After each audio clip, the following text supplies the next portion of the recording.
Hoy, viernes 28 de diciembre, en Interfaz, se llevó a cabo un sondeo para niños sobre la recepción de los migrantes centroamericanos que cruzan nuestro país rumbo a Estados Unidos. Este es el tema de nuestro reportaje del día. 2018 fue un año caracterizado por las migraciones en nuestra región. No te pierdas nuestro balance en la nota que preparamos para ti. Y para ampliarnos el tema de migración, tendremos un enlace con Gretchen Kuhner, directora del Instituto para las Mujeres en la Migración. El Instituto Nacional de Antropología e Historia tuvo una gran actividad en conservación del patrimonio cultural en 2018. Te invitamos a ver cuáles fueron los lugares donde se llevó a cabo. La cosmovisión del pueblo totonaca es representada en cada ritual de los voladores de Papantla y te tenemos un interesante reportaje. Es viernes y no tienes plan, no dejes de ver nuestras recomendaciones culturales para este fin de semana.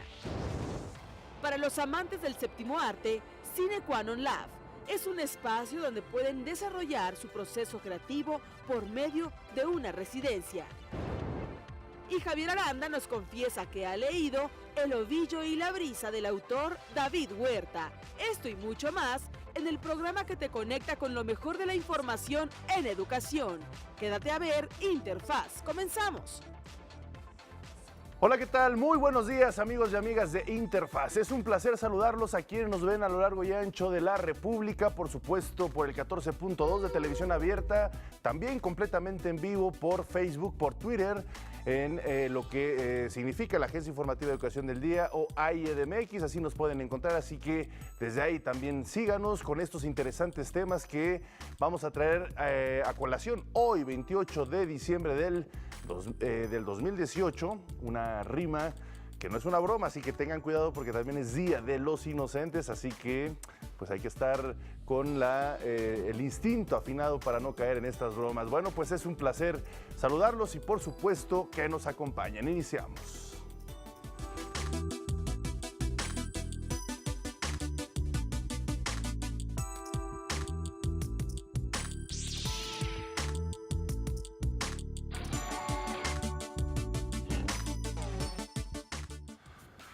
Lamentablemente el mundo está viviendo una época muy compleja en materia de migración. Nuestro país es uno de los países de trayectoria en la cual bastantes familias de migrantes, entre ellos niños, están buscando llegar a un mejor nivel de vida, esto en los Estados Unidos. Pero bueno, pues es un reto global, es un reto que tanto los países de origen como los países de tránsito y los países de recepción pues tienen un compromiso muy importante. La percepción también de la sociedad ante este tipo de fenómenos es clave. ¿Cómo vemos, cómo percibimos a esta sociedad migrante que por condiciones adversas a sus lugares de origen, por ejemplo la violencia, por ejemplo la pobreza, pues le impacta directamente a tomar este tipo de decisiones, que son decisiones, créanme usted, complicadísimas, muy difíciles de aceptar.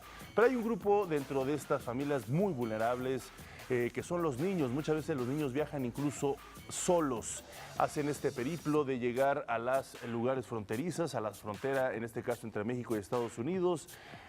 A veces logran cruzar la frontera, son recibidos por las patrullas fronterizas, los resguardan algunos días con una completa vulnerabilidad y existen muchos vacíos legales. En estos momentos hay alrededor de 1,000 niños que están en Estados Unidos. Acabamos de revisar una noticia lamentable de un niño guatemalteco que murió estando solo. Y bueno, después de ahí existen muchos días de incertidumbre, zozobra, vulnerabilidad, donde pues prácticamente son niños de nadie. Estos se regresan a sus países de origen después de que reciben una serie de circunstancias que el gobierno de Estados Unidos decide regresar. Y ahí entran en otra etapa de vulnerabilidad, los llevan a la frontera de los países en este caso de origen, y de ahí corren otro periodo en que regresan a sus familias o de que deben de regresar a sus familias. Todo esto ante una incertidumbre y por supuesto muchísimos riesgos. Vamos a iniciar a hablar sobre este tema con un reportaje especial y lo que ya decíamos en un inicio, un sondeo entre niños determinó que esta población tiene una percepción positiva. Esta es la percepción de niños hacia los niños migrantes centroamericanos, en este caso, que cruzan nuestro país rumbo a los Estados Unidos. Incluso este es un interesante ejemplo, 7 de cada 10 niños los invitaría a comer a su casa. A veces esto no coincide con la visión de los adultos. En nuestro especial del día de hoy les presentamos información respecto al Sistema Nacional de Protección Integral de Niñas, Niños y Adolescentes. El Sistema Nacional de Protección Integral de Niñas, Niños y Adolescentes, SIPINA, realizó a través de una plataforma virtual una encuesta a menores para promover la participación ciudadana desde temprana edad. En esta ocasión, se abordó el tema de las caravanas migrantes de Centroamérica, su trayecto, estancia y situación de los infantes y adolescentes integrantes de ella. En el sondeo Opina, Derechos sin Fronteras, 14.538 menores compartieron su visión. 60% de quienes participan consideran que las personas que vienen de Centroamérica son personas trabajadoras que buscan una vida mejor y que se les debe ayudar. Y estos resultados, creo que hay que destacarlo, tienen una diferencia significativa de los sondeos que se realizan entre la población adulta. La población adulta tiene una percepción de mucho mayor de criminalización, de mucha mayor xenofobia, también discriminación hacia la población migrante. Resulta interesante reflexionar sobre esta contradicción. De las primeras clases que se tienen en la educación básica está la formación de valores. Niños aprendiendo de los adultos qué es lo correcto e incorrecto. Pero son los adultos quienes parece que olvidaron ofrecer un trato justo, humanitario y no discriminatorio. 70%, 7 de cada 10 invitaría a un chico o una chica de Centroamérica a jugar, a comer, a estar en su casa, a convivir. 7 de cada 10 también piensan que está bien que lleguen personas de otros países y que se queden a vivir en México, que sea esta una sociedad cada vez más global, más pluricultural. Y 6 de cada 10 les gustaría que asistieran a su escuela, no solo que tengan el derecho a la educación garantizado, el derecho a la salud, sino que asistan a su escuela. Así que quizá es momento de repasar la lección y escuchar las sugerencias de los menores. Entre las propuestas de estos niños a nivel inmediata es la ayuda humanitaria, alojamiento, agua, alimentos en el trayecto y en los refugios, atender la salud física, la contención psicológica, el apoyo y la no discriminación, digamos un acogimiento humano y justo. También a mediano plazo un acceso a los servicios de educación, la regularización de su estancia en nuestro país y el apoyo para el regreso en el caso de que éste sea decidido voluntariamente. Y en el largo plazo también que se pueda hacer una serie de becas para los niños, niñas, adolescentes migrantes y promover el apoyo social y también mecanismos de inclusión. Las autoridades destacan la importancia de prestar atención al crecimiento de la migración infantil. En el 2015, 100,000 niños no acompañados solicitaron refugio a nivel mundial. De los 27,000 solicitudes que tenemos de refugio este año en nuestro país, 25% de ellos son de niños, niñas y adolescentes. El porcentaje ha crecido enormemente, que de nuestro país fueron deportados en el 2016 40,000 niños, niñas y adolescentes y que el 45% de ellos vienen no acompañado y vive evidentemente una situación de vulnerabilidad muy amplia. Las recientes caravanas migrantes provenientes de Centroamérica hicieron evidente la necesidad de una acción interinstitucional de los 3 órdenes de gobierno y la armonización entre la Ley de Migración, de Refugio y Protección Complementaria, Desarrollo Social y la Ley General de Educación, entre otras disposiciones legales. El SIPINA coordinará la creación de la Comisión para la Protección de Niños Migrantes y Solicitantes de Refugio, que definirá los planes que deberán implementar las instituciones y contará con una base de datos actualizada de la situación de cada menor migrante. Un sistema de información y monitoreo nominal que quiere decir poder identificar a cada niño y a cada niña por su nombre, su ubicación, su situación jurídica y las necesidades que tiene, un modelo de restitución de derechos y de protección especial que se tiene que hacer claramente con el Sistema Nacional DIF a nivel estatal y a nivel municipal, y la inserción de niños, niñas, migrantes y refugiados a los mecanismos de educación, salud y a los programas de bienestar social. Uno de los pensamientos compartidos por los niños sugiere que debemos pensar tal vez algún día nosotros podemos ser migrantes y que debemos tratarlos con respeto y dignidad, apoyarlos en sus estudios para que se cumplan sus sueños, ya que en su país están viviendo en crisis.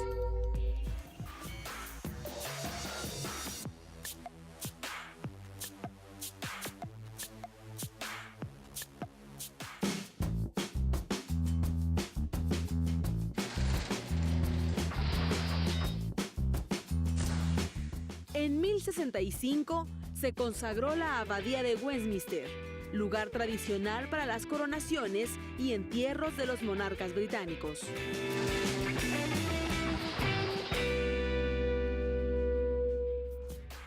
Vaya tema con el que iniciamos este programa. Sigamos hablando de la migración. Ha sido uno de los principales tópicos que ocuparon la agenda internacional en 2018. En nuestro siguiente trabajo le presentamos un panorama sobre los principales éxodos que se registraron en nuestra región y cómo la educación ha contribuido a buscar soluciones en este sentido.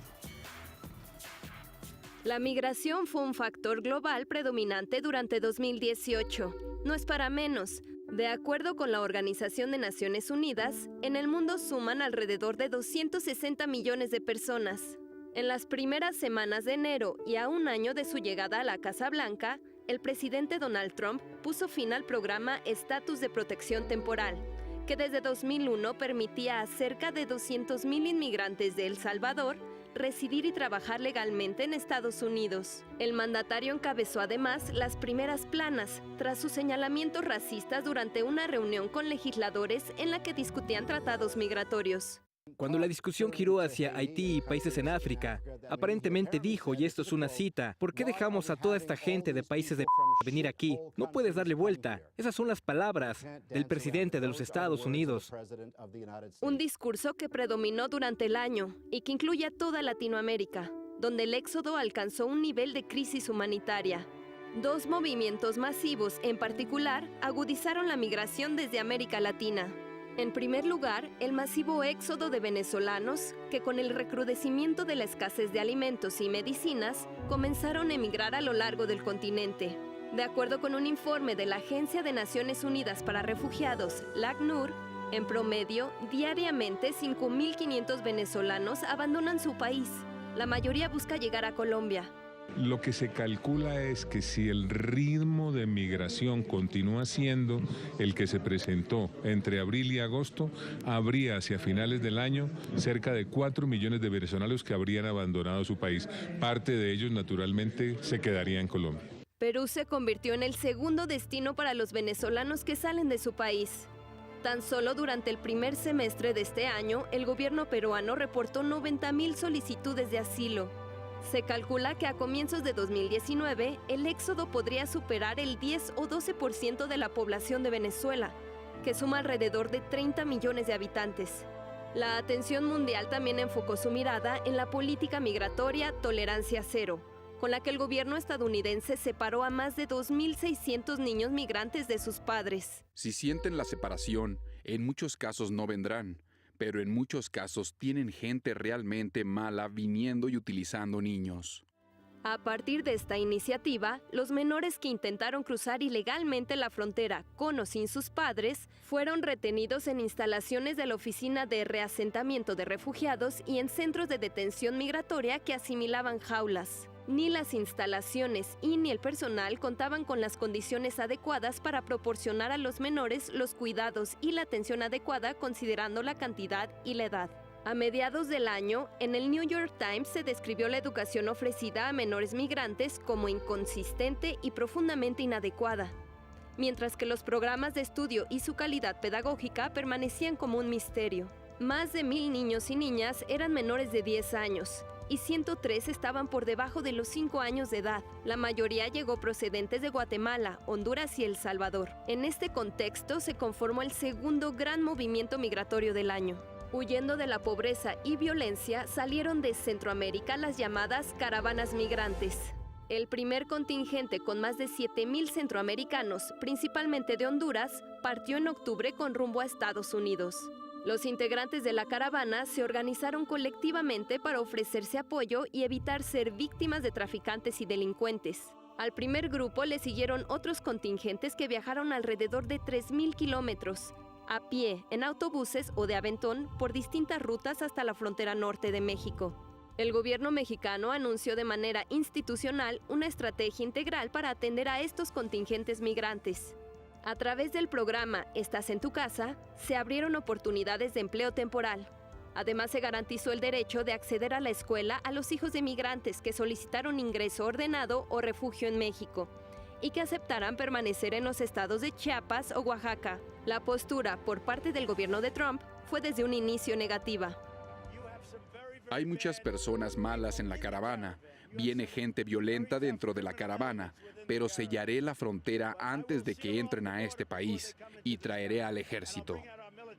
En su camino, estos grupos fueron debilitándose a cada paso. Más de 1,000 personas regresaron a sus países de manera voluntaria, mientras que cerca de 200 fueron detenidos por la patrulla fronteriza. Sin embargo, miles permanecen en el limbo. De acuerdo con una encuesta realizada por el Colegio de la Frontera Norte, 64.5% de los migrantes que llegaron al albergue instalado en Tijuana cuentan con un nivel educativo de entre 0 y 6 años de estudios, mientras que el 15% cuenta con hasta 10 años de estudio o licenciatura. El gobierno mexicano ha otorgado alrededor de 950 permisos con vigencia de 1 año a miembros de la caravana migrante para residir y trabajar temporalmente en el país. El 1 de diciembre se concretó la transición de poder en México. Las nuevas autoridades han anunciado que la postura de nuestro país gira en torno a 2 ejes principales: una postura humanista y de respeto a los derechos humanos de los migrantes. Pues ahí está la clave, respetar los derechos humanos de los migrantes. Vamos a seguir hablando sobre estos temas, las diferentes aristas que contemplan todo este fenómeno migratorio, muy complejo para muchos, por supuesto, para muchas familias, un gran reto para este siglo XXI, uno de los grandes retos para el mundo de este siglo XXI. Cuando regresemos de este corte vamos a tener una muy interesante entrevista para seguir abordando este tema. Vamos y regresamos.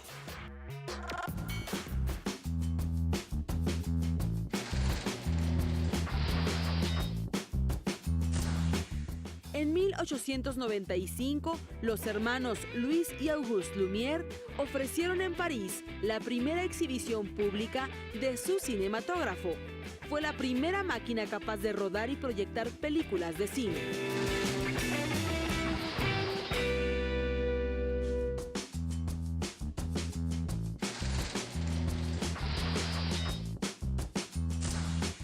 En 1836, España reconoce la independencia de México a través del Tratado de Santa María Calatrava.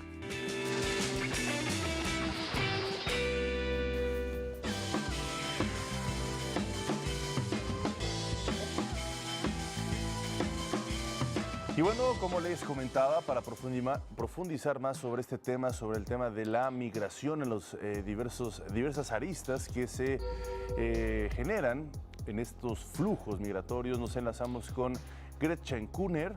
Ella es directora general del Instituto para las Mujeres en la Migración. Vamos a hablar sobre lo que se debe hacer, al menos para fortalecer un poco esta vulnerabilidad en los niños, en las mujeres migrantes. Muy buenos días, gracias por estar con nosotros y poder platicar sobre este importante tema. Buenos días, muchas gracias. Al contrario, es un placer para nosotros. La educación juega un papel importante. ¿Cómo se debe de poder los estados, los gobiernos, las sociedades poder introducir este elemento que muchas veces se olvida? Bueno, todos los niños deberían de estar en la escuela. Yo creo que el tema que les interesa a ustedes es el tema de niños en movilidad, niños que a lo mejor se están moviendo. Claro. Entonces, algunos ejemplos, nosotros desde el EMUMI, desde el instituto donde trabajo, empezamos con el tema precisamente porque algunas mujeres, mamás, regresaban a la oficina después de traer a sus hijos de Estados Unidos y nos comentaban que como sus hijos tenían el acta de nacimiento de Estados Unidos, no nos estaban dejando entrar a la escuela. Entonces ahí fue como la primera vez que empezamos a trabajar el tema en 2014. Y luego en 2015 a 2017 trabajamos en incidencia con la Secretaría de Educación Pública para tanto cambiar algunas de las normas, y también en 2017 cambiaron la Ley General de Educación para aceptar a cualquier niño o niña en la escuela en México. Entonces, bueno, a nivel normativo ya está todo muy bien. El tema es, por supuesto, como ustedes estaban comentando ahorita, para niños que no tienen casa, por ejemplo, estos que están en Tijuana viviendo en el Barratal y no tienen, pues sí, un lugar estable, es mucho más difícil desde el punto de vista logística, ¿no? Pero en cuanto a la normatividad, todo debería de estar bien. Sin embargo, hasta aquí en la Ciudad de México, nosotros tenemos muchas veces problemas con las escuelas porque desconocen las normas. Entonces, pues nosotras también con estos niños y niñas que se quedaron en la Ciudad de México como parte de la caravana, tenemos creo que 5 que van a empezar la escuela ahora en enero, en unos días que están en albergues. Entonces sí se puede, pero tienes que saber que a pesar de no tener ninguna documentación, sí puedes entrar a la escuela, y la escuela a la vez tiene que saber cómo hacer la inscripción. Claro, pues eso sin duda es una muy buena noticia, Gretchen. Me gustaría preguntarte si hay un trabajo especial para aquellos niños que viajan solos o que se encuentran, por ejemplo, en la frontera, también en estas condiciones, que son quizá pues las personas más vulnerables de toda esta cadena que decide migrar. Claro, bueno, para los niños y niñas que están en tránsito, que luego deciden que se van a quedar en México, hay todo un procedimiento con las procuradurías de protección de niñez de los diferentes estados, sí. O también puede ser a través de la Procuraduría Federal de Protección a Niñez. Entonces, ahí la Procuraduría tiene la responsabilidad de preparar lo que se llama el plan de restitución de derechos. Y por supuesto, si un niño o una niña se va a quedar en México, pues parte del plan de restitución de derechos es ir a la escuela. Claro. Entonces, pueden estar en albergues. Aquí en la Ciudad de México tenemos varios que se van a quedar un tiempo en albergues, y hay algunos albergues también de largo plazo. Y en Tijuana, lo que están haciendo los y las jóvenes si no se quieren presentar, porque algunas veces tienen miedo, o algunas veces ellos quieren ir a Estados Unidos y pedir asilo en Estados Unidos. Entonces muchos se están quedando en un albergue que se llama la Casa IMCA, y ahí la mayoría se van a pasar la frontera para pedir asilo. Entonces no están pensando actualmente en la escuela.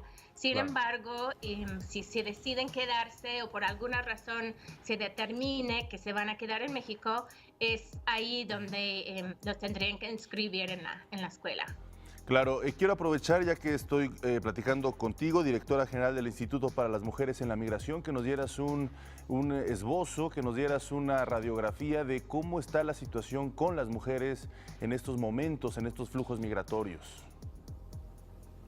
Ya, bueno, creo que es importante que todos, recordamos que pues esta última éxodo de migrantes que empezó en octubre, pues se hizo más visible sencillamente porque estaban viajando en grupo. Sin embargo, todos los días en México pues transitan migrantes, la mayoría centroamericanos, por México. Entre 300 y 500 mil personas están transitando por México al año, nada más que normalmente no los vemos. Claro. Entonces, no es tanta diferencia en cuanto a los números. Sin embargo, lo que sí hizo la diferencia fue que es un grupo grande y, por supuesto, desborda toda la infraestructura humanitaria que existe en el país, ¿no? Porque los albergues no tienen capacidad de recibir tantas personas a la vez. Pero para las mujeres lo que hemos visto es que la mayoría están viajando en unidades familiares, o sea, en grupos familiares, ¿no? Entonces encontramos a muchísimas mujeres con niños y niños chiquitos, hijos y hijos chiquitos, y también muchas mujeres embarazadas, ¿no? Que salieron de Honduras ya embarazadas, o algunos pues que están ya embarazadas porque viajaban en el camino en su grupo familiar. Entonces, esta situación de familias con niños y niños chiquitos hace muchísimo más vulnerable a toda la familia, y si es una mujer sola, pues más, ¿no? Claro. Entonces, los que están en Barratal, algunas están esperando en la lista para presentarse en la línea, ¿no? Para cruzar. Gretchen, y otros van a tener. Gretchen, si me permites, vamos a hacer una breve pausa para retomar este tema que estamos platicando tan interesante. Bien. Gracias. Vamos a hacer una breve pausa y seguimos hablando con Gretchen Kuhner. Gracias por continuar con nosotros. Seguimos platicando con Gretchen Kuhner, directora general del Instituto para las Mujeres en la Migración. Gracias, Gretchen, por estar con nosotros y continuar platicando sobre este tema, la radiografía de las mujeres, cómo se encuentra estas situaciones que ya nos comentabas, mujeres que llegan embarazadas o mujeres que son madres de menores, y bueno, pues comienza esta realidad, esta travesía, y pues tienen que irse adaptando ante las circunstancias que van encontrando. Me gustaría preguntarte qué tipo de apoyos cuentan las mujeres por parte del Estado mexicano, incluso en otros países, o qué legislaciones las protegen dentro de los convenios internacionales. Sí, bueno, depende, claro, de la situación de cada familia y qué decide hacer la mujer. Por ejemplo, las mujeres que estamos hablando ahorita, que las que están centroamericanas viajando, sí, tienen el derecho ahora, a través de las visas humanitarias que ustedes los mencionaron, sí, de quedarse en México durante un año, y eso también incluye a sus hijos e hijas. Entonces, pues ahí es una documentación migratoria, y además tienen derecho de inscribirse en el Seguro Popular por lo menos durante 90 días, y después con un documento migratorio también durante más tiempo. Tienen el derecho, por supuesto, del acceso a la justicia. Por ejemplo, si ocurre algún delito en su contra, se pueden acudir al Ministerio Público, y eso lo pueden hacer sin documentación también. Y por supuesto la educación, que es lo que estábamos hablando, ¿no? Y el derecho de pedir asilo, porque algunas de las personas están huyendo de situaciones de violencia extrema, y en estos casos también tienen el derecho de solicitar asilo tanto en México como en Estados Unidos.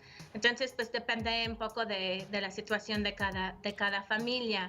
Sin embargo, es muy importante pues también acercarse a organizaciones, porque muchas veces las autoridades desconocen los derechos de las personas migrantes. Claro, es alto el número de mujeres de mujeres solas o con niños que viajan, que toman la decisión de viajar en estos éxodos migratorios, o como bien lo decías, que diariamente hay migración de alguna forma u otra, o normalmente vienen acompañadas en sus familias y por hombres. Sí, es interesante ver lo que ha pasado desde 2014 aproximadamente. Empezamos a ver más mujeres, o sea, el mayor número de mujeres con niños y niños chiquitos viajando, porque anteriormente se quedaban atrás. Las mujeres tenían la idea de emigrar, ganar dinero, mandar dinero a sus hijos y eventualmente regresarse a su país. Ahora no, vemos que en Centroamérica la situación está tan grave que las familias están saliendo juntas y hay muchas mujeres con niños y niños chiquitos que empezaron a salir y ver pues cómo buscarse la vida en otro lado. ¿Cuáles son rápidamente, Gretchen Kurner, para tener esta claridad, las causas principales que están generando esta migración ahí en Centroamérica? Bueno, en Centroamérica está la violencia, porque el Estado, bueno, depende del país, ¿no? Pero sí, la mayoría es de El Salvador, Honduras y Guatemala. Y en Honduras tenemos una situación particular porque es un país que tiene muchísimo nivel de corrupción muy grande y un presidente que que fue elegido en elecciones controversiales. Entonces es un país, un presidente que no está avalado por el propio pueblo y falta de acceso a la justicia, muchísima violencia por los grupos criminales, las pandillas, mucho reclutamiento, y como el Estado no puede o no quiere hacer nada para proteger a la población, también esta violencia genera o contribuye a la pobreza. Entonces hay tasas de pobreza y tasas de homicidio muy alto en estos países. Muy bien. Y finalmente también hay algunos factores ambientales, ¿no? Porque ha habido sequías muy fuertes en partes de Centroamérica. Pues te agradecemos muchísimo, Gretchen Kurner, directora general del Instituto para las Mujeres en la Migración. Gracias por dialogar con el auditorio de Interfaz esta mañana. Muy importante tus palabras, tu análisis, tu radiografía para seguir, por supuesto, comunicando y pues seguir buscando alternativas conjuntas. Muchísimas gracias, excelente día y feliz año. Muchas gracias, igualmente. Gracias, hasta luego. Y seguimos hablando de ese tema, vámonos a otras latitudes del mundo. Organizaciones de la Comunidad Europea apoyan con 11 millones de euros la educación de los niños sirios refugiados en Jordania, muchos de ellos con discapacidad. Veamos los detalles en el trabajo especial que nos preparó nuestro compañero José María Merlo. Jordania es un país en Medio Oriente que acoge cerca de 670,000 refugiados sirios que huyeron para resguardarse de la guerra de su país. Desde entonces, Jordania integra a los niños sirios en su sistema nacional escolar para brindarles un mejor futuro. Sin embargo, a pesar de sus esfuerzos, alrededor del 40% de ellos aún no tienen acceso a la educación. Y para los niños con discapacidades, ese porcentaje es aún mayor. Se estima que solo 3 de cada 100 niños con alguna discapacidad tienen acceso a la enseñanza pública. La mayoría de los refugiados sirios viven en zonas urbanas, y Mafraq es una de las 3 ciudades en Jordania con mayor número de ellos. Allá, las escuelas locales han tratado de hacer frente a la gran cantidad de niños refugiados que buscan aprender, incluyendo aquellos con necesidades especiales. Algunas de ellas son financiadas por organizaciones de la Unión Europea que desde el inicio de la crisis siria ha movido 11,000 millones de euros para apoyar la educación de refugiados. Nosotros vivimos lejos de la escuela y los caminos no son los apropiados y no quería interactuar con otros estudiantes. Tenía una impresión equivocada porque encontré un buen trato por parte de ellos. Cuando alcancé mi 12º grado sentí un gran logro. Nunca imaginé que pudiera llegar tan lejos. Tal es el caso de la escuela Al-Hamra, donde, con ayuda del Fondo de las Naciones Unidas para la Infancia, UNICEF, se les proporciona maestros asistentes que puedan ayudar con los alumnos que requieran alguna atención especializada. Asimismo, se les brinda toda infraestructura para mejorar la calidad de su educación, como muebles y tecnología. Sumado a esto, se les da actividades extracurriculares y terapias según su problemática. Recurro a 3 lugares para estudiar: en casa, la escuela y el centro de recuperación. La actividad que disfruto más es crear modelos artesanales y el trabajo con cuentas para crear collares. Incluso, el gobierno de Jordania se suma a estos esfuerzos con la adopción de una ley sobre los derechos de las personas con discapacidad y un plan estratégico de 10 años que replicará las mejores prácticas en todo el país para este sector. Esta es una lucha diaria que suma los esfuerzos de todos los sectores y que aún así es insuficiente.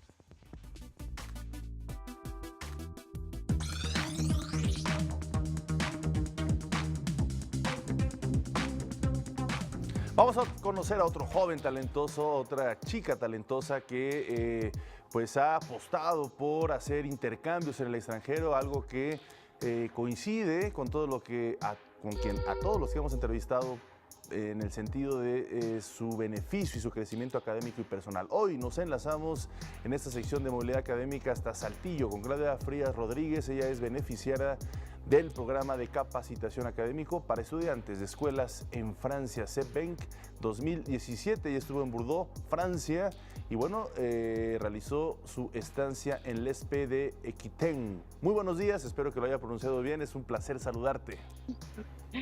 Igualmente, buenos días, sí lo pronunció bien. Bueno, qué bien que apruebas esta corrupción, es un placer saludarte. Oye, pues interesante debió haber sido esta experiencia académica. Antes de hacerte preguntas sobre tu viaje allá, me gustaría que nos comentaras qué tan difícil fue, qué tan fácil fue, cómo te enteraste de este programa y cuál fue el proceso que seguiste para poder sido seleccionada.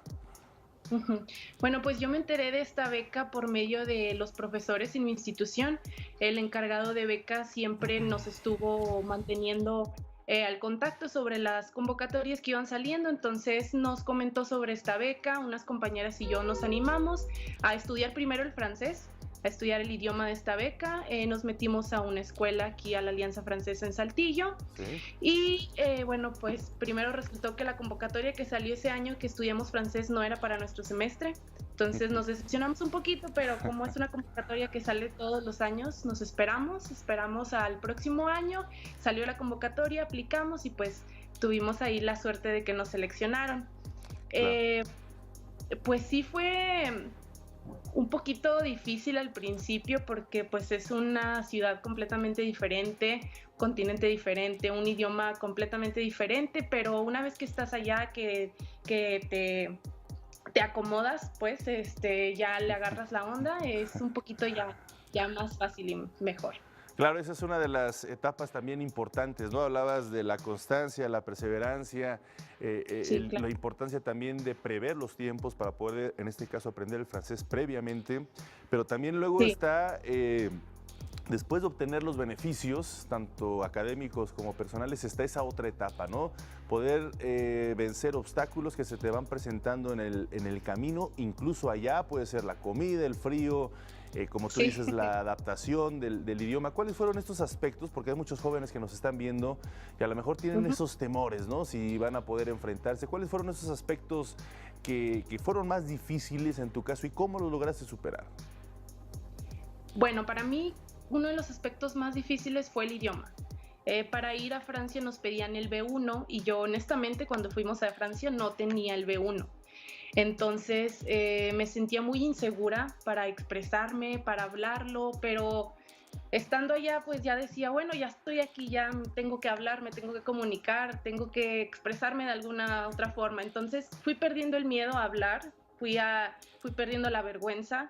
Y yo creo que eso fue una de mis mayores inseguridades, que al principio me cohibía mucho de expresarme y de incluso hacer amigos nuevos, porque mis compañeros extranjeros, el nivel que ellos tenían de francés era mucho mejor que el de nosotros, el de los mexicanos. Entonces me sentía un poquito como con vergüenza, pero ya después se me fue quitando la pena y empecé a relacionarme mejor. Ese fue uno de los principales miedos, el idioma.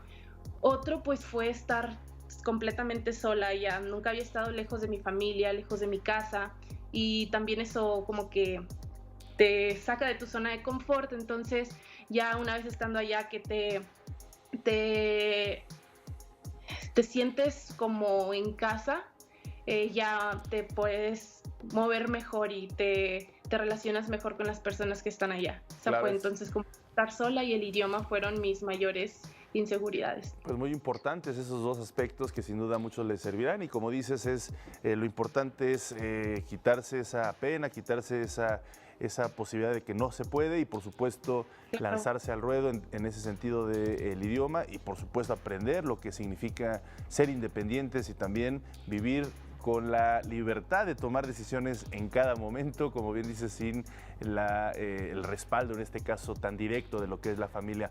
Ahora cuéntanos sobre lo que fue tu experiencia académica, cómo eran tus cursos, tus clases, tus alumnos, ¿habían extranjeros o con puros franceses? ¿Cómo fue ese aspecto de tu día a día en el aula?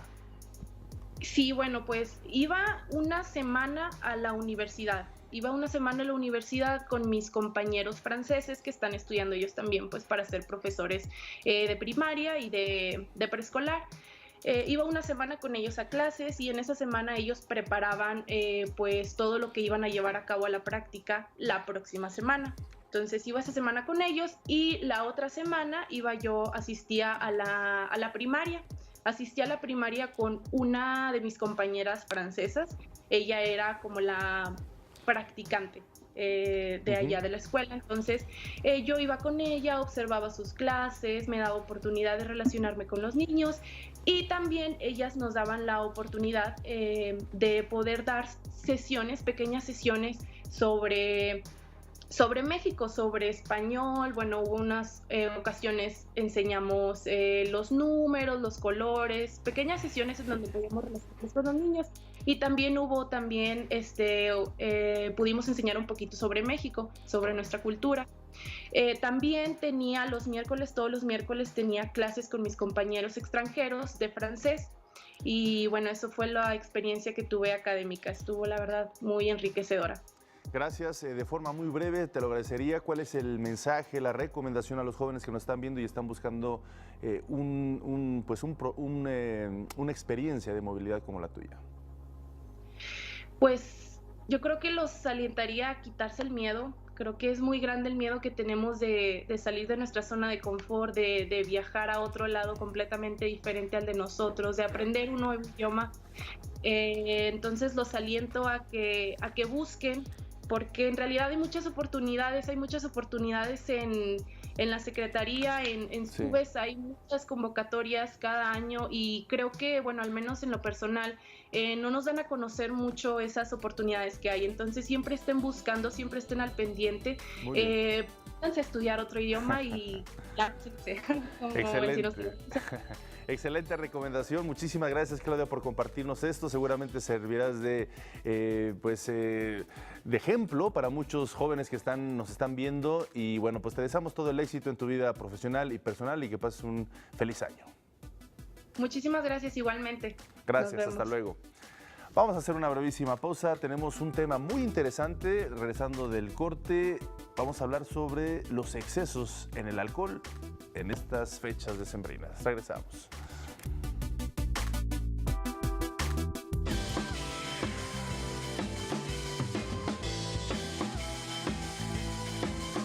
Bueno, vivimos fiestas, épocas decembrinas y es importante informarnos bien sobre diversos aspectos. Uno de ellos es el exceso en bebidas alcohólicas. Por eso hoy es un placer, gracias por supuesto, que nos acompañe el doctor Sergio Edgar Zamora Gómez. Él es médico adscrito a la unidad de cuidados intensivos del Hospital Juárez de México. Doctor, muchísimas gracias por estar con nosotros. Hola, ¿qué tal, Omar? Buenos días. Un saludo a todo tu auditorio. Gracias. Y bueno, una primera pregunta obligada. ¿Qué tan frecuente es que lleguen personas a urgencias por exceso de alcohol? Desafortunadamente es mucho más frecuente de lo que quisiéramos y sobre todo en estas temporadas decembrinas conocemos todo el famoso Maratón Guadalupe Reyes.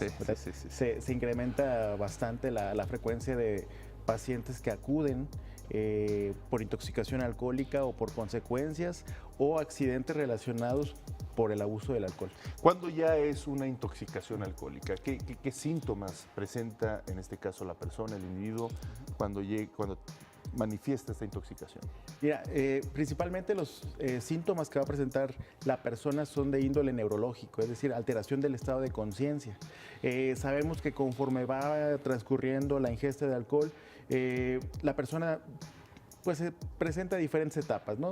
La euforia, ¿verdad? Que es usual, la euforia empieza un poquito con dificultad para hablar. Esas son, digamos, las condiciones normales que todos atribuiríamos a una borrachera, ¿no? Una borrachera. Sin embargo, una intoxicación alcohólica, ya lo que nos debe de llamar la atención es una persona que empieza a tener disminución progresiva del estado de conciencia, aquella persona que le estimulamos, que hablamos y cada vez es más difícil despertarla. Tienen coordinación severa, es dificultad para poder incorporarse. Y sobre todo el problema es que estos datos neurológicos ponen en riesgo la vida del paciente porque pueden sugerir inflamación a nivel cerebral, pueden también acompañarse de pérdida de la temperatura corporal, es decir, el paciente puede presentar hipotermia, la disminución de la temperatura corporal, disminución de la presión arterial. Entonces, el paciente presenta hipotensión. ¿Sí? El mismo alcohol genera que los vasos del cuerpo se vasodilaten, entonces la presión disminuye. Entonces, un paciente hipotenso es un paciente con baja cantidad de temperatura, hipotérmico. Usualmente la persona que bebe altas cantidades de alcohol no consume alimentos, y eso es algo importante. Entonces suele presentar reducción de la cantidad de azúcar en el cuerpo, presenta hipoglucemia. Y estas hipoglucemia, hipotermia, hipotensión, todas afectan el buen funcionamiento a nivel cerebral y pueden conllevar, aparte de la propia toxicidad del alcohol en ciertas zonas, sobre todo el hipotálamo, que es quien controla varias situaciones a nivel del organismo, edema cerebral por una parte, y la otra es disminución de los reflejos que normalmente tenemos para proteger, por ejemplo, nuestra vía aérea. Y es muy usual que estos pacientes presentan vómito, y al presentar vómito no logran controlarlo y aspiran el contenido y pueden incluso morir a causa del ahogamiento en su propio vómito. Claro.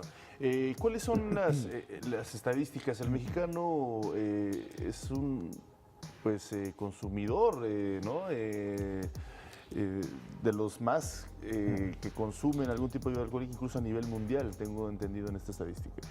Sí, definitivamente quizá no es una estadística de orgullo, ¿verdad?, para representar, pero digámoslo así, nos comenta la literatura y los estándares internacionales que un bebedor moderado es aquel más o menos que un hombre ingiere no más de 2 tragos al día y una mujer no más de 1.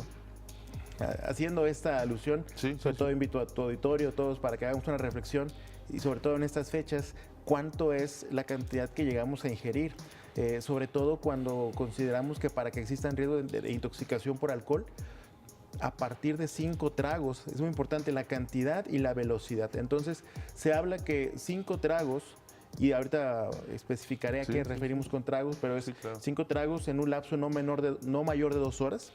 Hay mucha posibilidad de generar el famoso atracón, que es vulgarmente atracón, pero es la intoxicación por alcohol. Por ejemplo, una cerveza, 355 mililitros, tiene entre 3 y 4% de alcohol. Son 5 tragos para poder generar ya riesgo de intoxicación. Cuando hablamos de vino, que son alrededor entre 17, algunos 18, 20%, son alrededor 5 tragos, pero de 150 mililitros. ¿Sí? Y cuando hablamos de bebidas ya fuertes, destilados, tequila, vodka, ginebra, 30, 40 grados. Son exactamente 40% en promedio, son 50 mililitros.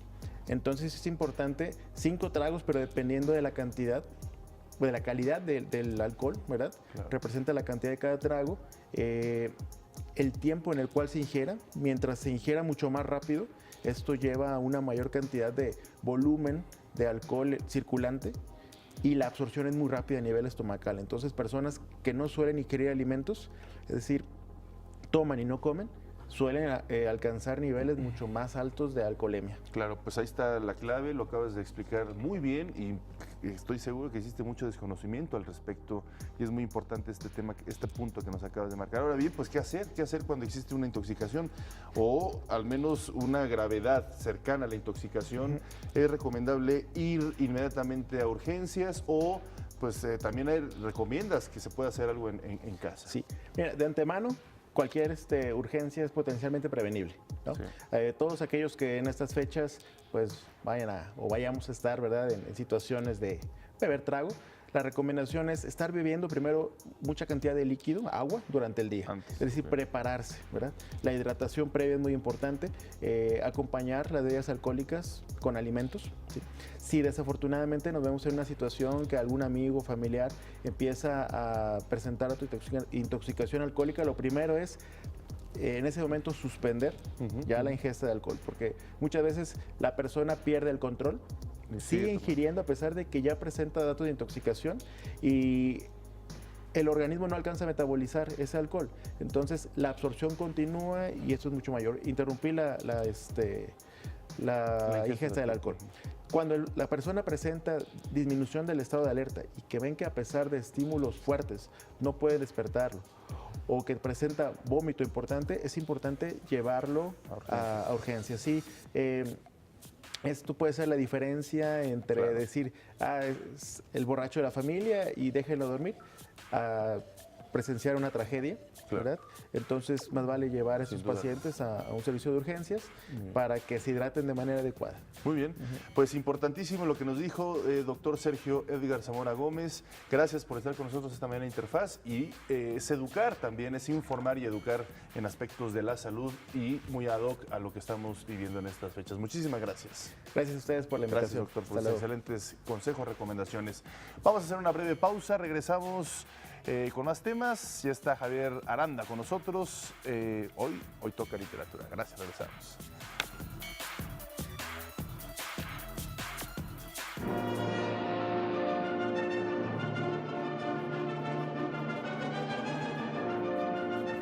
Entramos a nuestra sección cultural en Interfaz y déjenme comentarles que el séptimo arte ha sido en los últimos años una disciplina que ha regalado muchas satisfacciones a nuestro país. Lo sabemos, ahí están nuestros grandes directores, Cuarón, Guillermo del Toro, Iñárritu, en fin, y por supuesto fotógrafos, en fin, toda esta industria en México que se ha potenciado y es ya una clara imagen de reconocimiento.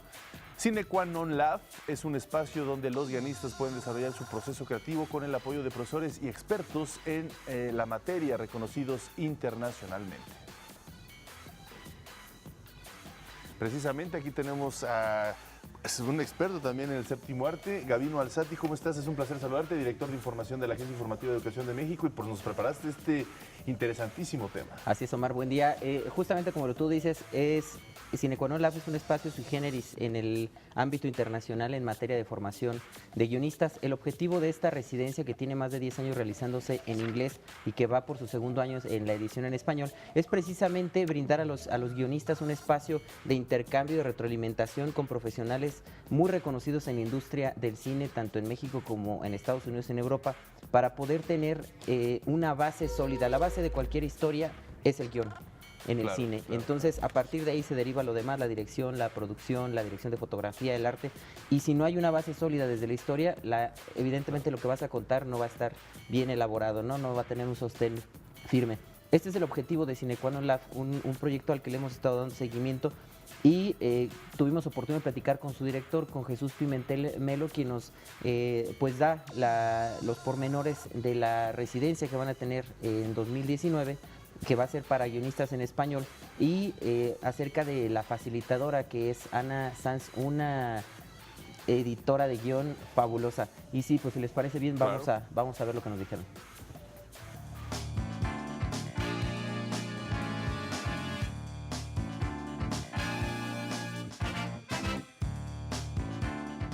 When I think about Cine Qua Non Lab, the first thing that comes into my mind is like magical.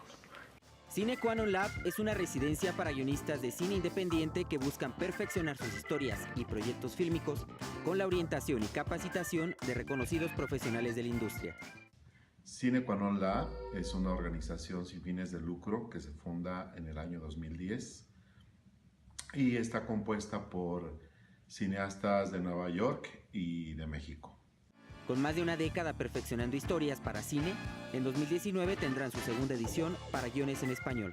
En el 2017 tuvimos la primera edición del taller de revisión de guión de largometraje en idioma español.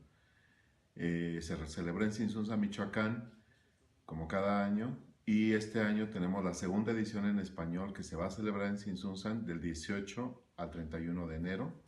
Una de las principales características que hacen única a esta residencia, además de su locación, es el alto perfil de sus facilitadores. La facilitadora para el taller de revisión de guión en español 2019, que es el segundo que vamos a realizar, será Ana Sanz Magallón. Es una guionista española con muchísimos años de experiencia. Ella tiene ya 8 nominaciones al Goya en su haber, ha ganado 2 Goyas. El año pasado la película que ella editó, el guión, estuvo en la carrera por España para el Oscar. Es un personaje muy querido además en la industria y muy respetado. Ana Sanz Magallón es de origen español y viene a Sinsunzan a dar el taller de revisión de guión en español como facilitadora. Ana Sanz Magallón destaca lo siguiente de Cine Qua Non Lab. Creo que este taller es una oportunidad maravillosa para cineastas de Iberoamérica que puedan tomarse un descanso de sus actividades habituales y encontrar un sitio donde pueden estar enteramente centrados en sus proyectos, en un entorno en el que todo está programado para que puedan exprimir al máximo su creatividad. Creo que un gran mérito o una gran ventaja de este taller es que se encuentran con gente que puede entender sus inquietudes artísticas y por tanto no es solo importante las reuniones one on one, de uno en uno, con un asesor o con lo que sea, sino que además en el desayuno, la comida y la cena, cualquiera que quiera hablar de su historia encuentra una audiencia perfectamente formada y preparada para poder seguir un diálogo constructivo que le pueda servir de inspiración. Jesús Pimentel celebra el interés que hay en el mundo de habla hispana por participar en este encuentro, al haber recibido más de 180 solicitudes, de las cuales fueron seleccionadas 10 de guionistas de Colombia, Ecuador, Perú, España, Venezuela y México. Son proyectos muy buenos, ya muy maduros. Nos da muchísimo gusto recibir proyectos que son más alternativos porque apoyamos nosotros todas las voces. Y este año tenemos por primera vez un guión de largometraje para una ficción de animación. Es una animación mexicana de Sofía Carrillo que viene con nosotros a participar este año. Estamos muy contentos de recibir un guión de animación y les invitamos cada año para que puedan participar con nosotros. No nos importa de qué quieren hablar, pero lo que a nosotros nos importa es que lo sepan decir muy bien y para eso se va al taller. En sus ediciones anteriores de inglés y español, han contado con guiones cuyas producciones obtuvieron premios en festivales de todo el mundo. Entre las más relevantes se encuentran La Jaula de Oro y de manera más reciente, Museo, protagonizada por Gael García Bernal. Nosotros creemos que lo más importante en la construcción y en el desarrollo de un proyecto, de una película, es poner atención al guión. No importa de qué quiera hablar el autor, pero es importante que sepa por qué lo está haciendo y de qué manera lo puede hacer de manera más efectiva para ganar la audiencia y para explicar su historia. Porque muchísimas veces nos encontramos con que la historia vive dentro de nuestra cabeza, pero el momento de ponerla en papel es dificilísimo que se explique la historia por sí misma. Además, el promedio de producción de los guiones que se perfeccionan en Cinequanolab es de 40%, es decir, 4 de cada 10 historias son llevadas a la pantalla grande. La convocatoria para la edición en inglés estará disponible en su sitio web a finales de enero de 2019, una vez concluida la edición en español. Pues qué interesante proyecto, Gaby. Pues así es la realidad del cine mexicano y del cine independiente que es muy fuerte en estos momentos. Sí, como decías, el guión es clave para una buena película y aquí están trabajando esos aspectos. Decías que hay gente que viene de todas partes del mundo, ¿no? Prácticamente todo el mundo. Qué bueno, pues ahí está interesantísimo, así que no se lo pierdan. ¿Hay alguna página de internet donde puedan revisar? Es www.cinequanolab.org. ¿Cinequan qué? Cinequanolab.org. Bueno, pues gracias, Gabino, por este interesantísimo reportaje que hiciste desde allá. Vamos a hacer una breve pausa, regresamos y está Javier Aranda.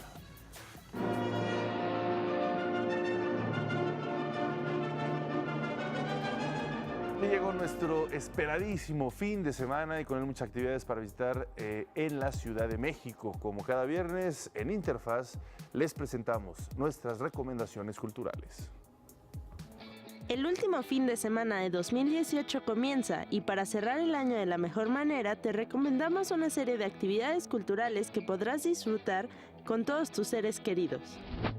¿Qué te parece si comenzamos con el reconocido ballet folclórico de Amalia Hernández? Espectáculo ideal para disfrutar de la cultura y tradiciones mexicanas a través de la danza.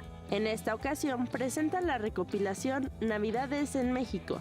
Danzas típicas como la danza de los viejitos, el jarabe tapatío y la culebra contarán una historia para festejar estas fechas decembrinas. Tu cita será el próximo sábado y domingo en la explanada del Museo Nacional de Historia en el Castillo de Chapultepec a las 19 horas. Si uno de tus libros favoritos es Los Rituales del Caos, de Carlos Monsiváis. Sin duda, esta exposición es el lugar ideal que debes visitar este fin de semana. Artistas como Georgina Bringas, Michael Nyman y Tomás Casademunt se inspiraron en este texto de 1995 para proponer una muestra que se ubica en el corazón del centro histórico, lugar que Monsiváis describió como eje de las tradiciones y las innovaciones, de la metamorfosis de lo viejo y lo nuevo en un microcosmos sin edad. El Centro Cultural El Rule es el espacio elegido para mostrar esta exhibición articulada por una serie de piezas bidimensionales, esculturas, instalaciones y arte objeto. Tokio llega a México a través de la muestra fotográfica del Museo Nacional de las Culturas del Mundo. Bajo la curaduría del historiador y crítico Kotaro Lizawa, Tokio Antes-Después reúne cerca de 100 fotografías tomadas de 1930 a 1940 y de 2010 a 2018, que busca responder qué tipo de ciudad es Tokio y su papel como centro de la política, economía y cultura japonesa.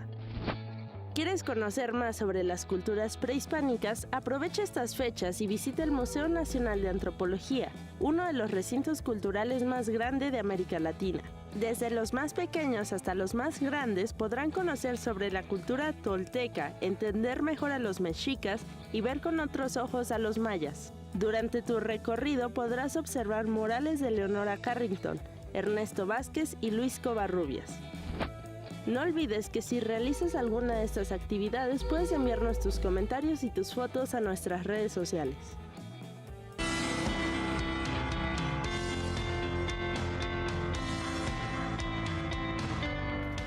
Y bueno, ya está con nosotros nuestro queridísimo Javier Aranda y sus confesiones literarias.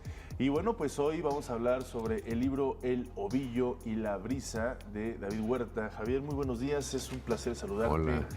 Pues gracias por traernos también este excelente escritor tan querido aquí en México. Pues es un escritor querido, es un gran poeta que además ha sabido o logró ya desde hace muchos años sobrevivir a otro poeta que fue su padre, sí. Muy famoso, Efraín Huerta, y sobrevivió de muchas maneras. Cambió, digamos, no repitió el estilo de su padre, que eso es una cosa importante. Y la otra es sobrevivir a la sombra inmensa de Efraín Huerta, no es cualquier cosa. Sí. Él se ha hecho una personalidad poética, se ha hecho un escritor, que es un escritor muy generoso, que tiene mucho contacto con los jóvenes, eso me gusta, y yo creo que por eso está tan vivo. Sí. Él da clases en la UNAM y da clases en la Universidad de la Ciudad de México, entonces siempre tiene interacción con los chavos. Claro. Entonces se alimenta, le gusta, y yo creo que ha de ser un privilegio que sea tu maestro, imagínate. Un lector devoto, minucioso de Góngora, un lector también muy aplicado de Quevedo, que te esté dando clases de literatura, de poesía, debe ser un verdadero deleite, ¿eh? Sí, porque también es un escritor de premios, ¿no? Y muchas veces los escritores de premios pues se aíslan, se dedican a su creación literaria, que no es que sea malo, ni mucho menos, pero también es importante este aspecto que tú comentas, el hecho de seguir vigente para los jóvenes dentro de la academia, y seguir presentando su poesía dentro de esta circunstancia, ¿no? Claro, y es muy generoso, ha impulsado a muchos jóvenes escritores, ha apoyado a otros. A veces uno puede no compartir lo que él está apoyando, pero es muy generoso en ese sentido, ¿no? O sea, siempre está haciéndote, te llama la atención sobre un escritor, sobre un poeta, sobre unos versos, y eso yo lo agradezco en un mundo en que a veces es medio caníbal la cuestión del mundo literario, que parece un circo, según Pacheco, porque un grupo critica al otro y David reconoce en todos los grupos cuando hay calidad la calidad, y eso siempre es bueno. El más reciente libro de David es El Ovillo y la Brisa, como tú decías. Es un libro interesante porque nos demuestra que David ya no le importa, y desde hace tiempo no le importa, qué pienses de la forma literaria en la que aborda ciertos temas. Cuando tú lees, si tú lees o escuchas más bien algo que está contenido en este libro, tú puedes pensar que es un poema. Y cuando tú lo tienes entre las manos, ves que está escrito en prosa. Entonces es una prosa poética, es una prosa con mucho ritmo, con muchas reverberaciones del lenguaje poético, con muchas imágenes, muchas metáforas que te van acercando a cosas tan sencillas como la relación de un búho y un pozo. o de un ermitaño que está medio perdido. O sea, son momentos que el poeta recoge, como él dice también, que el poeta a veces está vestido con los harapos de sus palabras, anda inclinado buscando en el piso algo así como una moneda, y lo que se encuentra es el verso, que cuando lo tiene lo hace erguirse, levantarse y cambia su actitud.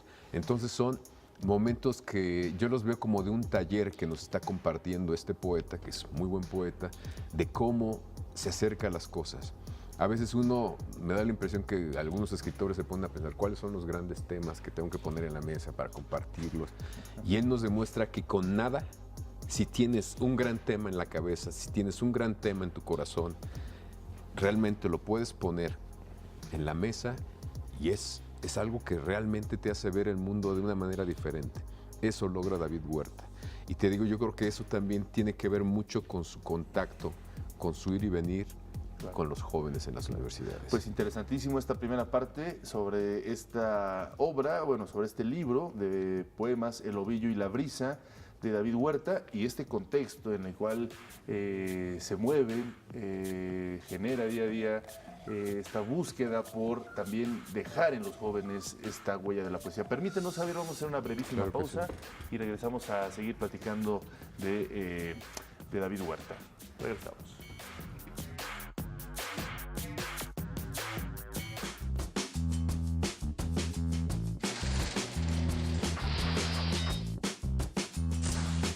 En 1977 se promulga la Ley Federal de Organizaciones Políticas y Procesos Electorales, LOPE, la cual reconoce a los partidos políticos como entidades de interés público y adopta el sistema mixto de representación en la Cámara de Diputados.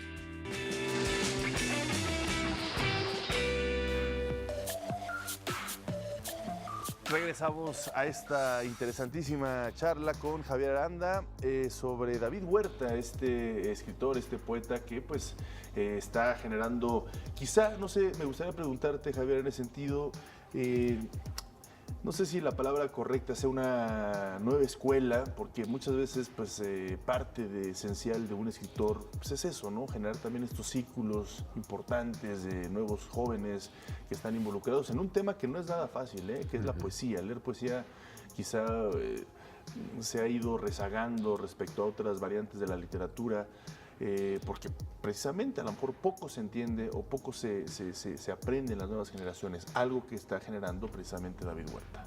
Bueno, a él le importa mucho estar y tiene una beta que no la niega, no en vano le gusta Góngora más que Quevedo, y también yo diría que tiene como un fuerte puente o gran cercanía con Lezama Lima, que es el uso del lenguaje, digamos un lenguaje que es realmente que te asombra, digamos, cómo va acomodando las palabras, cómo las pone y cómo te crea atmósferas, te crea imágenes, y a veces no es sencillo, Él no le importa el lector de que debe entender, es como Lezama Lima en ese sentido, él pone lo que tiene que poner y se acabó. Si lo sigues bien y si no lo sigues, ni modo. En ese sentido es más rebuscado a la manera de Góngora que la de Quevedo. Quevedo te planta las cosas de frente y es clarísimo, cualquiera lo ve. Y en el caso de Quevedo se esconde, siempre se está escondiendo algo para hacerlo ver, digamos. Y pues tiene cosas realmente que me llaman la atención. Yo digo, bueno, por ejemplo, en este poema en prosa, dice, en la calle de la paja, dice, prisma coruscante, alef intempestivo, alef anómalo, tinta longitudinal, sanguanza de la cadencia cisoria de la carne derrotada, presencias para el reverso del mar tumultuoso y la tensión desplegada entre las presencias, fermentos y aceites del mundo. Yo dudo que un lector común conozca todos los vocablos, pero te va creando como una cadencia auditiva y te va también, digamos, rítmica, y obviamente, pues, si conoces algunas palabras, caminas más fácil. Y sí te asombra, ¿no? Cuando dice prisma coruscante, pues es un prisma que brilla. Pues sí, los prismas brillan, ¿no? Alef intempestivo, sanguaza de la cadencia cisoria de la carne derrotada, es cuando trinchas tú con el tenedor la carne, ¿no? Pero a pesar de esas cosas que son como más sofisticadas, por la riqueza del lenguaje que tiene David Huerta, no te alejan del poema, te van metiendo y aunque no entiendes del todo, hay un ritmo que te está creando toda una atmósfera y al final, por supuesto que te proyectó algo, esa historia o ese detenerse ante un objeto o en un animal o un momento que realmente sí te hacen ver las cosas diferentes. Por eso me gusta mucho Huerta, que siempre tiene, yo creo que esa vocación, sin que se lo proponga, porque es muy pedante, de que un poeta diga, bueno, voy a enseñarle a los jóvenes. No, pero me gusta mucho porque es una forma también de decir que las cosas que dice un poeta no solamente deben ser difíciles para parecer que yo sé más que los lectores comunes, sino que realmente es una consecuencia de un gran lector, que lo que hace es abrevar en otras tradiciones, en otros autores, nos los pone en la mesa y nos enriquece, digamos, nuestro punto de vista, que a veces es limitado en el lenguaje, nos lo ensancha un poco, porque tienes la curiosidad de meterte a buscar a veces un vocablo que no conoces en el diccionario y digamos que de verdad tu horizonte es más amplio. Entonces, en ese sentido, me gusta mucho el trabajo de David Huerta, que se aleja mucho en ese sentido de lo que hacía su papá, ¿no? Claro. Que era otra cosa. Y además tiene humor. Creo que el humor lo comparten. No de la misma manera, pero entre el papá y David Huerta hay humor. Y eso también se agradece porque aligera la prosa y es como un guiño. Es un guiño otro a los lectores. Dejarse ir, como tú bien dices, a veces no es necesario querer entender el poema al principio, es dejarse ir, dejarse llevar por su lectura, por su propio ritmo, por su propia sonoridad. Versos que están probablemente verso libre o verso de una forma métrica muy bien desarrollado, lo que haya sido, pero es importante esa libertad del lector, precisamente para leer a la libertad del poeta o del escritor. Claro, y luego, por ejemplo, hace pequeños homenajes que son fabulosos. Hay uno a Darío, a Rubén Darío, en donde te describe a Rubén Darío con sus símbolos esenciales, con sus libros básicos y cómo se empieza a hacer el poema dentro de su pecho y de repente camina casi. Pues hoy nos hablaste de tres grandes poetas, el nicaragüense Rubén Darío, el cubano Lezama Lima y el mexicano David Huerta. Así que pues muchísimas gracias, 3 en 1. 3 en 1. Gracias Javier Aranda, como siempre, un placer. También gracias por acompañarnos, les deseamos un excelente fin de semana, nos vemos el lunes con temas especiales sobre lo que sucedió en este 2018, entrevistas que tuvimos oportunidad de realizar, en fin, un importante compendio de lo más importante en Interfaz en este 2018. Gracias por acompañarnos.